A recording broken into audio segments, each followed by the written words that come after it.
नमस्कार, मी पंजाब डक. आज आहे 4 जून 2026. शेतामध्ये तर या ठिकाणी येऊन शेतकऱ्याला एक अंदाज जाणार आहे.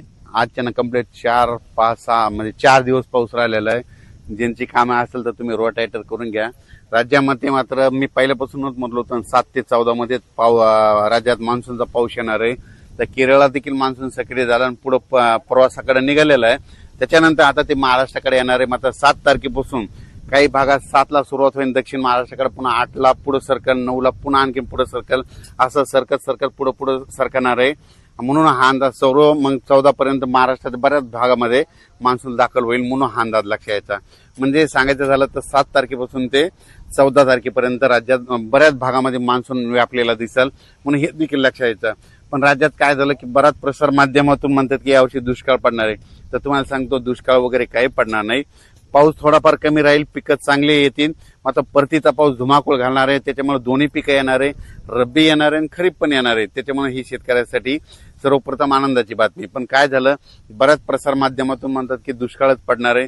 तर तुम्हाला हे सांगत असताना सांगू इच्छितो, यावर्षी पावसाचं जेमतेम सरासरीचं प्रमाण सांगतो कसं पडणार आहे. जूनमध्ये थोडाफार कमी पडेल, पेरण्या होतील, म्हणजे पेरण्या 2 टप्प्यात होतील. एक होतील 7 ते 14 मध्ये होतील आणि नंतर काय होईल 20 ते 30च्या दरम्यान एक पेरणीचा टप्पा राहील.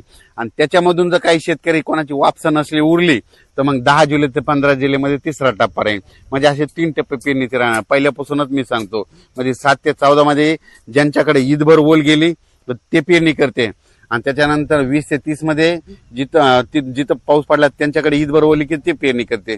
आणि त्याच्यातून जर काही पाऊस नसला, ट्रॅक्टर नाही भेटला, डिझेल नाही भेटलं, त्याच्यामुळे जर उरल्या तर 10 जुलै ते 15 म्हणजे असे 3 टप्पे पेरणीचे होते. असं शेतकरी काय करतात, हे 4 बोट ओल गेली की त्याच्यावर पेरणी करतात, तुमची पेरणी फेल जाते. म्हणून चांगली ईदभर ओल गेल्याच्या नंतर, पेरल्याच्या नंतर महिनाभर जरी पाऊस नाही आला तर ते तुमचं पीक उगवत आणि ते ताशी देखील लागतं. म्हणून माझ्या म्हणणं, शेतकऱ्यांनी पेरणी करत असताना स्वतःचा निर्णय स्वतःच घ्या. स्वतः शेतकरी खूप हुशार असतो, कारण की त्यांना आतापर्यंत त्याची जीवनच शेतीवर म्हणून त्यांना पेरणी करायची की नाही ते ठरवतो. म्हणून हे लक्षात घ्यायचं. त्याच्यानंतर काय झालं की आता हे जे पाऊस आहे 7 तारखेला काय होईल, सुरुवात मात्र इकडून दक्षिण महाराष्ट्राकडून होईल. म्हणजे कोल्हापूर जिल्हा, सातारा जिल्हा, पुणे जिल्हा, त्याच्यानंतर इकडं अहिल्यानगर जिल्हा, बीड जिल्हा, धाराशिव जिल्हा, लातूर जिल्हा, परभणी जिल्हा, नांदेड जिल्हा, ह्या पट्ट्यामध्ये काय होईल, दक्षिण भागाकडून यावेळेस पाऊस येणार आहे. आणि तुम्हाला एक सांगतो, ज्या वर्षी ना दक्षिणेकडून मान्सून येतो, मुंबईकडे ना जाता जर मधातून शॉर्टकट आला तर त्याच्यामध्ये काय होतं, बीड जिल्ह्याला एक जास्त पाऊस पडतो, अहिल्यानगरला एक जास्त पडतो, त्याच्या जालना जिल्ह्याला एक पडतो, परभणीला पडतो, नांदेडला पडतो, लातूरला पडतो, धाराशिवला पडतो, सोलापूरला पडतो, सांगली, सातारा, सोलापूर, कोल्हापूर, पुणे ह्या भागात मग जास्त पडतो. पण हे जे पाऊस जर मुंबईकडून तिकडे गेला तर मग ते काय होतं, उत्तर महाराष्ट्राकडे जास्त पडतो.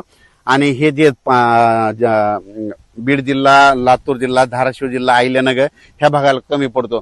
पण यावर्षी ह्या बीड जिल्ह्याला, अहिल्यानगरसाठी खूप आनंदाची बातमी, यावर्षी मध्ये दक्षिणेकडून मान्सून मध्ये येईल आणि पुढे न जाता मधातूनच कट हाणल्यामुळे काय होईल, तुमच्या भागाची पेरणी लवकर लागेल. त्याच्यानंतर परभणी जिल्ह्यात देखील काय होणार, हे पाऊस काय होणार, असा खालूनच म्हणजे दक्षिणेकडून असा पुढे सरकत येणार आहे. आणि ते फक्त काय होईल, थोडा नंदुरबार जिल्ह्यासाठी, धुळे जिल्ह्यासाठी थोडाफार कमकुवत राहील. पण त्यांना देखील काय होईल, ते मान्सून पुढे आल्याच्या नंतर त्यांना मात्र रिमझिम पाऊस त्यांना सुरू राहील. इकडे पाऊस सुरू झाल्याच्या नंतर त्यांना रिमझिम पाऊस सुरू राहील. आणि त्यांच्या रिमझिम मध्ये जर ईदभर ओल गेली तर ते शेतकरी पेरणीचा ते निर्णय घेतील. आणि बियाणे निवडत असताना आपल्या नातेवाईकाला, आपल्या स्वतःच्या अनुभवानुसार कुठं आपण स्वतः डोळ्याने पाहिजे नंतर त्या बॅग निवडल्या तसेच बियाणे निवडा. मी देखील आता माझं शेत आहे, यावर्षी माझे 20 एकर सोयाबीन राहणार आहे आणि कापूस देखील राहणार आहे. आणि यावर्षी जवळपास 30 एकर शेतामध्ये कापूस देखील आहे, सोयाबीन देखील मी पेरणार आहे. आणि पेरणी करत असताना तुम्हाला त्याचा व्हिडिओ देखील देणार आहे. आणि कापूस मी